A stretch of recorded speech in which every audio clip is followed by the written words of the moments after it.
Hi hello ನಮಸ್ಕಾರ ಗೆಳೆಯರೆ, welcome to my YouTube channel. ರಾಜ್ಯ ಸರ್ಕಾರದಿಂದ ಅನ್ನಭಾಗ್ಯ ಯೋಜನೆ ಹಣವನ್ನು ಯಾರ್ಯಾರು ಪಡ್ಕೊಳ್ತಿದ್ದೀರೋ ಅಂಥವ್ರಿಗೆಲ್ಲ ಭರ್ಜರಿ ಗುಡ್ ನ್ಯೂಸ್ ಬಂದಿದೆ. ಹಾಗೆ ಅನ್ನಭಾಗ್ಯದ ಯೋಜನೆಯ ಯಾವ ತಿಂಗಳ ಹಣವನ್ನು ಬಿಡುಗಡೆ ಮಾಡ್ತಿದೆ ಅನ್ನೋದನ್ನ ಈ ವಿಡಿಯೋದಲ್ಲಿ ತಿಳಿಸ್ಕೊಟ್ಟಿದ್ದೀನಿ. ಹಾಗೆ ಅನ್ನಭಾಗ್ಯ ಯೋಜನೆಯ ಹಣ ಇನ್ನು ಯಾರಿಗೆಲ್ಲ ಬಂದಿಲ್ವೋ ಅಂಥವ್ರು ಏನ್ ಮಾಡಬೇಕು, ಹಣ ಬಂದಿಲ್ಲ ಅಂದ್ರೆ ಕೆಲವರಿಗೆ 6, 7, 8 ಕಂತು ಬಾಕಿ ಇದೆ, ಇನ್ನು ಕೆಲವರಿಗೆ 9, 10, 11 ಕಂತುಗಳು ಬಾಕಿ ಇದ್ರೆ ಅಂಥವ್ರು ನಿಮ್ಮ ಅಕೌಂಟ್ಗಳಿಗೆ ಏನ್ ಮಾಡಿದ್ರೆ ಹಣ ಬರುತ್ತೆ ಅನ್ನೋದನ್ನ ಈ ವಿಡಿಯೋದಲ್ಲಿ ತಿಳಿಸ್ಕೊಟ್ಟಿದ್ದೀನಿ. ಸೊ ಈ ವಿಡಿಯೋನ ಸ್ಕಿಪ್ ಮಾಡದೆ ಪೂರ್ತಿಯಾಗಿ ನೋಡಿ. ಹಾಗೆ ಯಾರೆಲ್ಲ ನಮ್ಮ ಚಾನೆಲ್ ಇನ್ನು ಸಬ್ಸ್ಕ್ರೈಬ್ ಮಾಡಿಲ್ವೋ ದಯವಿಟ್ಟು ಸಬ್ಸ್ಕ್ರೈಬ್ ಮಾಡ್ಕೊಳ್ಳಿ. ಹಾಗೆ ಬೆಲ್ ಐಕಾನ್ ಒತ್ತೋ ಮೂಲಕ ಇನ್ನೂ ಹಲವಾರು ವಿಶೇಷ ವಿಡಿಯೋಗಳನ್ನ ಮಾಡೋದಕ್ಕೆ ಸಪೋರ್ಟ್ ಮಾಡಿ ಅಂತ ಹೇಳ್ತಾ ಬನ್ನಿ ಗೆಳೆಯರೆ, ವಿಡಿಯೋ ಶುರು ಮಾಡಿ. ಹೌದು ಗೆಳೆಯರೆ, ನಿಮ್ಗೆಲ್ಲ ಗೊತ್ತಿರೋ ಹಾಗೆ ನಮ್ಮ ಕಾಂಗ್ರೆಸ್ ಚುನಾವಣೆಯಲ್ಲಿ ಗೆದ್ದ ನಂತರ 5 ಗ್ಯಾರಂಟಿ ಯೋಜನೆಗಳನ್ನ ಘೋಷಣೆ ಮಾಡಿದ್ರು ಹಾಗೂ ಜಾರಿಗೆ ತಂದಿದ್ರು. ಅದರಲ್ಲಿ ತುಂಬಾ ಮುಖ್ಯವಾದ ಯೋಜನೆ ಅಂದ್ರೆ ಅದು ಅನ್ನಭಾಗ್ಯ ಯೋಜನೆ. ಮೊದಲು 10 ಕೆಜಿ ಅಕ್ಕಿ ಕೊಡುವುದಾಗಿ ಘೋಷಣೆ ಮಾಡಿದ್ರು. ಆದರೆ ಅಕ್ಕಿ ಪೂರೈಕೆ ಆಗದ ಕಾರಣ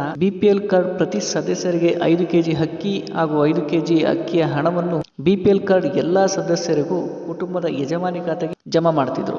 ಈಗ ಬರೋಬ್ಬರಿ 11 ತಿಂಗಳ ಹಣವನ್ನು ಜಮಾ ಮಾಡುವುದಕ್ಕೆ ಸರ್ಕಾರ ಮುಂದಾಗಿದೆ ಗೆಳೆಯರೆ.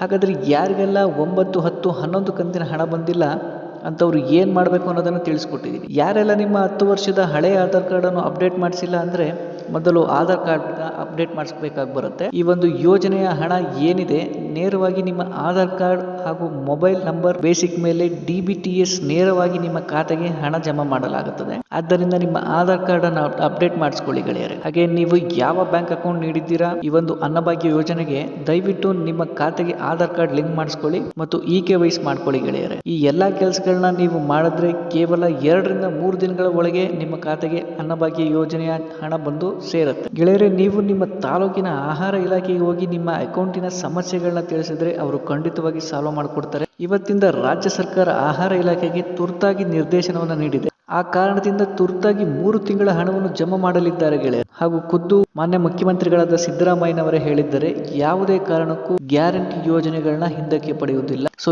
ಯಾರು ಕೂಡ ಯೋಚನೆ ಮಾಡೋ ಅಗತ್ಯ ಇಲ್ಲ. ಯಾರಿಗೆಲ್ಲ ಪೆಂಡಿಂಗ್ ಹಣ ಬಂದಿಲ್ವೋ ಖಂಡಿತವಾಗಿ ಅವರಿಗೆಲ್ಲ ಪೆಂಡಿಂಗ್ ಹಣ ಬಂದು ಸೇರುತ್ತೆ ಅಂತ ಭರವಸೆ ಕೊಟ್ಟಿದ್ದಾರೆ ಗೆಳೆಯರೆ. ಹಾಗೆ ಈ ಒಂದು ವಿಡಿಯೋನ ದಯವಿಟ್ಟು ಒಂದು ಲೈಕ್ ಕೊಟ್ಟು ಆದಷ್ಟು ನಿಮ್ಮ ಸ್ನೇಹಿತರಿಗೆ ಮತ್ತು ಕುಟುಂಬದವರಿಗೆ ಶೇರ್ ಮಾಡಿ ಅಂತ ಹೇಳ್ತಾ ವಿಡಿಯೋ ಮುಗಿಸ್ತಿದ್ದೀನಿ ಗೆಳೆಯರೆ. ಧನ್ಯವಾದಗಳು.